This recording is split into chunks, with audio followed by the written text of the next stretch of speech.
Orang itu dari punya sepeda terus punya motor, dia mulai muncul kesombongan. Dari punya motor menjadi punya mobil, tambah lagi kesombongan. Jadi dia terancam sebenarnya oleh kelemahan jiwa. Jadi setiap akses yang naik, akses yang berkembang itu resikonya karena dia harus diwadahi oleh jiwa manusia yang lemah. Maka eksesnya adalah kesombongan itu, keangkuhan. Jadi singkat kata, makin kita kaya, makin terancam untuk hancur oleh kesombongan. Dan ini bukan hanya soal kaya, makin pinter juga biasanya makin sombong, Mas.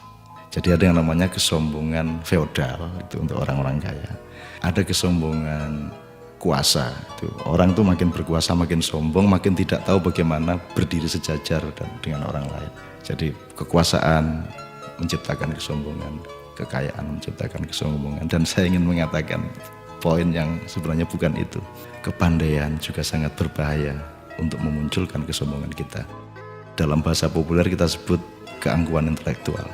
Tapi yang lebih berbahaya lagi, menjadi orang soleh, orang alim itu juga bisa menimbulkan kesombongan. Jadi banyak orang-orang yang beragama dengan tekun, salah satu hasilnya adalah dia sombong atas orang lain.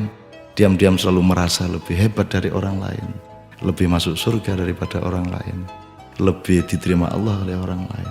Jadi teman-teman sekalian, sesungguhnya ajaran yang paling dahsyat keindahannya adalah ajaran mengenai tawadhu, ajaran mengenai kerendahan hati. Jadi orang sholat, orang beribadah itu adalah latihan untuk mencampakkan diri, bukan untuk mengunggul dan menegakkan diri. Mencampakkan diri di hadapan Allah. Kita bersujud-sujud tersungkur-sungkur supaya kita siap untuk berlaku rendah hati kepada siapapun.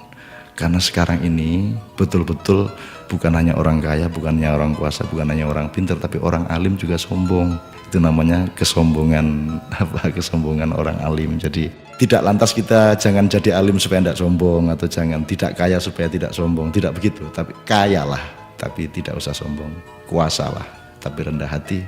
Pandailah, karena itu menjadi justru lebih arif dan menjadi alim serta solehlah, supaya engkau mampu merendahkan dirimu di bawah orang yang paling rendah pun di kampung-kampung yang kumuh tempat engkau lewat dengan kakimu. Terima kasih.